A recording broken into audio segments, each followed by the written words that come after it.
ਮੇਰੇ ਭਾਈ ਦੁੱਧ ਚੋਣ ਗਏ ਸੀ। ਉੱਥੇ ਉਹਨਾਂ ਨੂੰ 13 ਗੋਲੀਆਂ ਮਾਰੀਆਂ ਗਈਆਂ ਸੀ। ਪਤਾ ਨਹੀਂ ਕਿੰਨੇ ਦੁਸ਼ਮਣੀ ਏਡੀ ਪਿਆਰੀ ਕੱਢੀ ਜਿਹਨੇ ਇੰਨੀਆਂ ਗੋਲੀਆਂ ਲਾ ਕੇ ਵੀ ਚਲਾ ਗਿਆ। ਪੁਲਿਸ ਉਹਨੂੰ ਸਾਡੀ ਮਦਦ ਕਰੇ, ਪੁਲਿਸ ਸਾਡੇ ਭਰਾ ਦੇ ਕਾਤਲ ਲੱਭੇ, ਸਾਡੇ ਸਾਹਮਣੇ ਲਿਆਵੇ ਸਾਡੇ ਭਰਾ ਦਾ ਕਾਤਲ।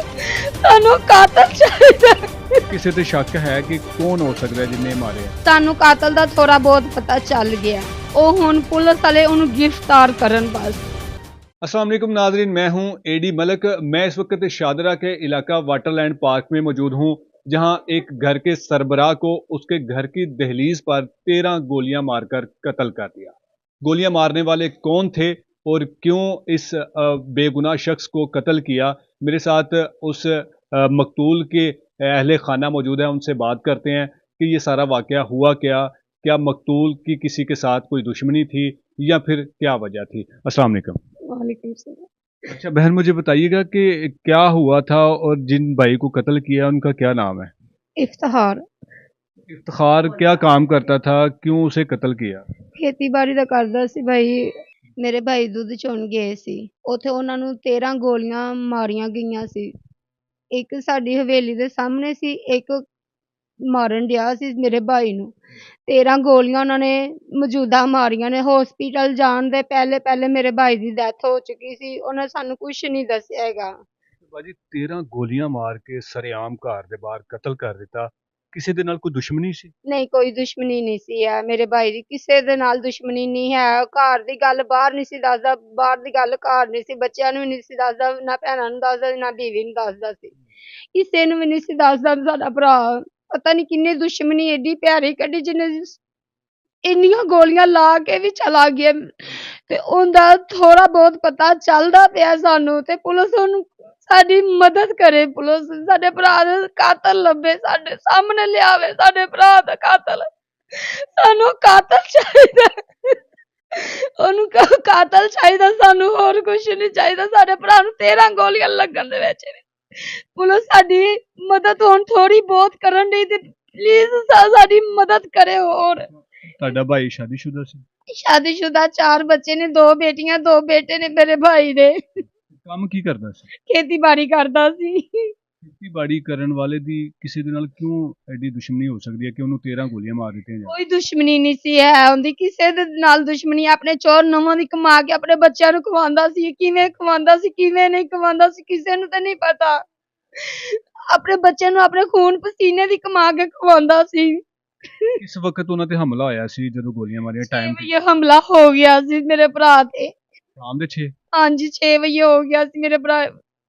ਕਿਸੇ ਨੇ ਦੇਖਿਆ ਨਹੀਂ ਕਿ ਮਾਰਨ ਵਾਲੇ ਕੌਣ ਲੋਕ ਸੀ?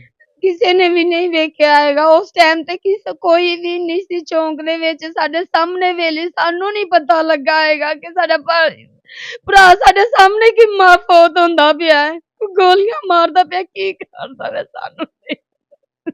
ਫਿਰ ਪਤਾ ਕਿਸ ਤਰ੍ਹਾਂ ਚੱਲਿਆ ਸੀ ਕਿ ਭਾਈ ਨੂੰ ਤੁਹਾਡੇ ਨੂੰ ਗੋਲੀਆਂ ਮਾਰ ਦਿੱਤੀਆਂ? ਉਹ ਵੀ ਮੇਰੇ ਆਂਟੀ ਸੀ ਉੱਤੇ, ਤੇ ਉਹਨੇ ਰੋਲਾ ਪਾਇਆ ਸੀ, ਭੱਜ ਕੇ ਬਾਹਰ ਨਿਕਲੀਆਂ, ਮੇਰੀਆਂ ਭਾਬੀਆਂ ਨਿਕਲੀਆਂ ਉਧਰੋਂ। ਅਸੀਂ ਆਪੋ ਆਪਣੇ ਘਰਾਂ ਦੇ ਵਿੱਚ ਸੀ, ਤੇ ਘਰਾਂ ਦੇ ਵਿੱਚੋਂ ਆਈਆਂ ਵਾ, ਸਾਡੇ ਭਾਈ ਦੀ ਡੈਥ ਹੋ ਚੁੱਕੀ ਸੀ। 10-15 ਮਿੰਟਾਂ ਦੇ ਵਿੱਚ ਨਾ ਮੇਰੇ ਭਾਈ ਦੀ ਡੈਥ ਹੋ ਗਈ ਸੀ। ਤੇ ਮੌਕੇ ਤੇ ਹੀ ਡੈਥ ਹੋ ਗਈ ਸੀ? ਨਹੀਂ, ਰਕਸ਼ੇ ਤੇ ਹਸਪੀਟਲ ਜਾਂਦੇ ਰਾਵੀ ਪੁਲ ਤੇ ਮੇਰੇ ਭਾਈ ਦੀ ਡੈਥ ਹੋ ਗਈ ਸੀ। ਤੁਸੀਂ 15 ਤੇ ਕਾਲ ਕੀਤੀ ਸੀ, ਪੁਲਿਸ ਆਈ ਸੀ? ਤੇ ਕੀਤੀ ਸੀ ਕਾਲ, ਉਹ ਨਹੀਂ ਜਲਦੀ ਆਏ। ਅਸੀਂ ਫਿਰ ਜਿਵੇਂ ਵੀ ਹੈ ਅਸੀਂ ਆਪਣੇ ਭਾਈ ਨੂੰ ਲੱਗੇ ਆ, ਟ੍ਰੈਫਿਕ ਪਰੰਪਰਾ ਕਰਦੇ ਰਹੇ ਆ। 13 ਗੋਲੀਆਂ ਭਾਈ ਨੂੰ ਲੱਗੀਆਂ ਸੀ, ਤੁਸੀਂ ਰਿਕਸ਼ੇ ਤੇ ਲੈ ਕੇ ਜਾ ਰਹੇ ਸੀ ਹਸਪੀਟਲ? ਪੁਲਿਸ ਵਾਲਿਆਂ ਨੂੰ ਉਹਨਾਂ ਨੂੰ ਫੋਨ ਕੀਤਾ, ਐਂਬੂਲੈਂਸ ਵਾਲਿਆਂ ਨੂੰ, ਐਂਬੂਲੈਂਸ ਛੇਤੀ ਨਹੀਂ ਪਹੁੰਚੀ ਹੈਗੀ ਸਾਡੇ ਤੱਕ। ਪੂਰੇ ਅੱਧੇ ਘੰਟੇ ਬਾਅਦ ਐਂਬੂਲੈਂਸ, ਉਹ ਵੀ ਕਾਰਪੋਰੇਸ਼ਨ ਚੌਕ ਦੇ ਵਿੱਚ ਆਈ ਏ, ਸਾਡੇ ਘਰ ਤੱਕ ਨਹੀਂ ਆਈ ਹੈਗੀ ਐਂਬੂਲੈਂਸ। ਉੱਥੇ ਕਾਰਪੋਰੇਸ਼ਨ ਚੌਕ ਦੇ ਵਿੱਚ ਜਦੋਂ ਲੱਗੇ ਨੇ, ਉਹਨਾਂ ਨੇ ਡ੍ਰਿਪ ਲਾਈ, ਉਹਨਾਂ ਨੇ ਉੱਥੇ ਮੇਰੇ ਭਾਈ ਦੀ ਡੈਥ ਹੋ ਚੁੱਕੀ ਸੀ। ਫਿਰ ਪੁਲਿਸ ਜਦੋਂ ਮੌਕੇ ਤੇ ਪਹੁੰਚੀ ਸੀ ਤੇ ਉਸ ਤੋਂ ਬਾਅਦ ਉਹਨਾਂ ਨੇ ਕੀ ਕਾਰਵਾਈ ਕੀਤੀ ਹੈ ਹੁਣ ਤੱਕ? ਪੁਲਿਸ ਉਸ ਟਾਈਮ ਤੇ ਆਈ ਹੈ, ਠੀਕ ਹੈ, ਪਤਾ ਨਹੀਂ ਕੀ ਕਰਕੇ ਗਈ ਸੀ, ਕੀ ਨਹੀਂ ਕਰਕੇ ਗਈ। ਉਦੋਂ ਪਿੱਛੇ ਮੁੜ ਕੇ ਸਾਡੇ ਕੋਲ ਪੁਲਿਸ ਨਹੀਂ ਆਈ ਹੈਗੀ। ਪੁਲਿਸ ਨੇ ਇਹ ਨਹੀਂ ਆਣ ਕੇ ਪੁੱਛਿਆ, ਪੁਲਿਸ ਨੇ ਕਿ ਮਕਸਦ ਤੁਸੀਂ ਮਰ ਗਿਆ ਜਾਂ ਜ਼ਿੰਦਾ ਜੇ ਕੀ ਨਹੀਂ, ਬੱਚਿਆਂ ਤੱਕ ਨਹੀਂ ਆ ਰਹੇ ਹੈਗੇ ਕਿ ਪੁੱਛਣਾ। ਹੁਣ ਥੋੜਾ ਬਹੁਤ ਅੱਗੋਂ ਪਤਾ ਚੱਲਦਾ ਪਿਆ ਕਾਤਲ ਸਾਡਾ ਕਿਹੜਾ ਏ। ਅੱਗੋਂ ਪੁਲਿਸ ਸਾਡੀ ਮਦਦ ਕਰੇ। ਪੁਲਿਸ ਉਸ ਵਾਕਿਆ ਤੋਂ ਬਾਅਦ ਸਿਰਫ ਉਸ ਦਿਨ ਆਈ ਹੈ, ਉਸ ਤੋਂ ਬਾਅਦ ਦੁਬਾਰਾ ਤੁਹਾਡੇ ਕੋਲ ਨਹੀਂ ਆਈ? ਨਹੀਂ, ਦੁਬਾਰਾ ਨਹੀਂ ਸਾਡੇ ਕੋਲ ਆਈ ਹੈਗੀ। ਵੈਸੇ ਕੀ ਕਹਿੰਦੀ ਹੈ ਕਿ ਮੁਲਜ਼ਮ ਨੂੰ ਗ੍ਰਿਫਤਾਰ ਕਰ ਲਵਾਂਗੇ, ਕੌਣ ਮੁਲਜ਼ਮ ਹੋ ਸਕਦੇ ਨੇ, ਇਹਦਾ ਕੁਝ ਬਾਰੇ ਦੱਸਿਆ ਹੋਇਆ? ਅੱਜ 2 ਵਜੇ ਦਾ ਟਾਈਮ ਹੈਗਾ, ਇਕੱਠ ਉਹਨਾਂ ਨੇ ਕੀਤਾ ਹੈ, ਪਤਾ ਨਹੀਂ ਹੁਣ ਕੀ ਬਣਦਾ ਕੀ ਨਹੀਂ ਬਣਦਾ ਹੈਗਾ। ਪਤਾ ਕਿਸੇ ਤੇ ਸ਼ੱਕ ਹੈ ਕਿ ਕੌਣ ਹੋ ਸਕਦਾ ਹੈ ਜਿਹਨੇ ਮਾਰਿਆ? ਸਾਨੂੰ ਕਾਤਲ ਦਾ ਥੋੜਾ ਬਹੁਤ ਪਤਾ ਚੱਲ ਗਿਆ, ਉਹ ਹੁਣ ਪੁਲਿਸ ਵਾਲੇ ਉਹਨੂੰ ਗ੍ਰਿਫਤਾਰ ਕਰਨ ਬਸ। ਕੌਣ ਹੈ ਸ਼ਖਸ ਉਹ ਜਿਹੜਾ ਤੁਹਾਨੂੰ ਪਤਾ ਚੱਲਿਆ ਕਿ ਇਹ ਕਾਤਲ ਹੋ ਸਕਦਾ ਹੈ? ਉਹ ਬਾਈ ਹਈਏ ਮੇਰੀ ਪੁੱਫੋ ਹੀ ਦੱਸੇਗੀ ਸਾਨੂੰ ਨਹੀਂ ਹੈ ਇਹ ਪਤਾ, ਸਾਡੀ ਪੁੱਫੋ ਦੱਸੇਗੀ। ਉਹ ਸ਼ੱਕ ਹੈ ਤੁਹਾਨੂੰ ਕਿ ਕੌਣ ਸ਼ਖਸ ਹੈ? ਸ਼ੱਕ ਹੈ ਵੇ, 2 ਵਜੇ ਉਹਨਾਂ ਨੇ ਬੁਲਾਇਆ ਗਿਆ ਹੈ ਉੱਥੇ। ਰਿਸ਼ਤੇਦਾਰਾਂ ਦੇ ਵਿੱਚੋਂ ਹੋ ਸਕਦਾ ਹੈ? ਰਿਸ਼ਤੇਦਾਰ 'ਚ ਅਸੀਂ ਕਿਸੇ ਦਾ ਨਾਮ ਨਹੀਂ ਲੈਣਾ ਚਾਹੁੰਦੇ ਹੈਗੇ, ਕਿਉਂ ਮੇਰੇ 2 ਭਾਈ ਨੇ, 2 ਭਤੀਜੇ ਨੇ, ਜਵਾਨ ਨੇ, ਸਾਨੂੰ ਖਤਰਾ ਹੈ ਹਾਲੇ, ਸਾਨੂੰ ਖਤਰਾ ਹੈ। 2 ਭਾਈ ਅੱਗੇ 2 ਭਾਈ ਫੌਤ ਹੋ ਗਏ ਨੇ, ਹੁਣ ਅਸੀਂ ਨਹੀਂ ਕਰ ਸਕਦੇ ਹੈਗੇ। ਤੁਸੀਂ ਕੀ ਚਾਹੁੰਦੇ ਹੋ, ਕੀ ਹੋਣਾ ਚਾਹੀਦਾ, ਕਿਉਂਕਿ ਭਰਾ ਤੇ ਵਾਪਸ ਨਹੀਂ ਆ ਸਕਦਾ? ਨਾਲ ਸਾਡੀ ਮਦਦ ਕਰੇ ਬਸ, ਸਾਨੂੰ ਸਾਡਾ ਕਾਤਲ ਸਾਡੇ ਭਰਾ ਨੂੰ ਸਾਡੇ ਸਾਹਮਣੇ ਲਿਆਵੇ, ਉਹ ਵੀ ਐਵੇਂ ਹੀ ਮਾਰਿਆ ਜਾਏ, ਉਹ ਵੀ ਐਵੇਂ ਹੀ ਮਾਰਿਆ ਜਾਏ ਜਿਵੇਂ ਸਾਡੇ ਭਰਾ ਨੂੰ ਮਾਰ ਦਿੱਤਾ। ਕਿੰਨੇ ਮੁਲਜ਼ਮ ਸੀ, ਕਿਸੇ ਨੇ ਕੋਈ ਦੇਖਿਆ ਸੀ ਉਹਨਾਂ ਨੂੰ? ਨਹੀਂ, ਕਿਸੇ ਵੀ ਨਹੀਂ ਵੇਖਿਆ। ਇੱਕ ਸਾਡੇ ਕੰਨ ਦੇ ਪਿੱਛੇ ਲੁਕਿਆ ਸੀ ਮੇਰੇ ਭਾਈ ਹਰਾਂ ਦੀ, ਤੇ ਇੱਕ ਮੇਰੇ ਭਰਾ ਨੂੰ ਮਾਰਨ ਡਿਆ ਖਲੋਤਾ ਸੀ।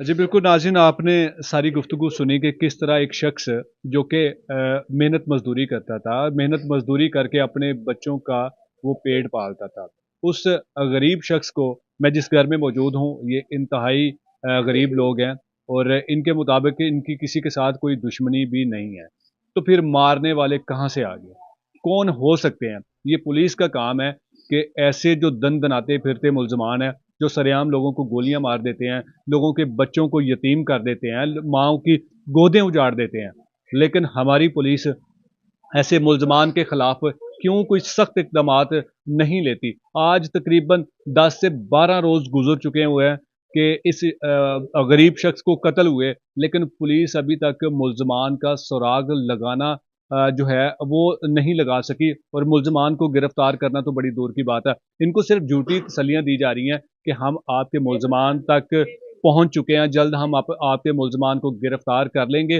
ये सिर्फ और सिर्फ अब तक इनको इसलिए तसल्लियाँ दी जा रही हैं कि शायद वो पुलिस अपना जो प्रेशर होता है उसको ख़त्म करने के लिए कि हम पर कोई दबाव ना आए और कहीं ये लोग अपना इंसाफ लेने के लिए सड़कों पर ना आ जाएं, तो इसलिए पुलिस का ये रवैया होता है कि जी हमेशा से वो जो मजलूम ख़ानदान होता है उसको झूठी तसल्लियाँ देते हैं।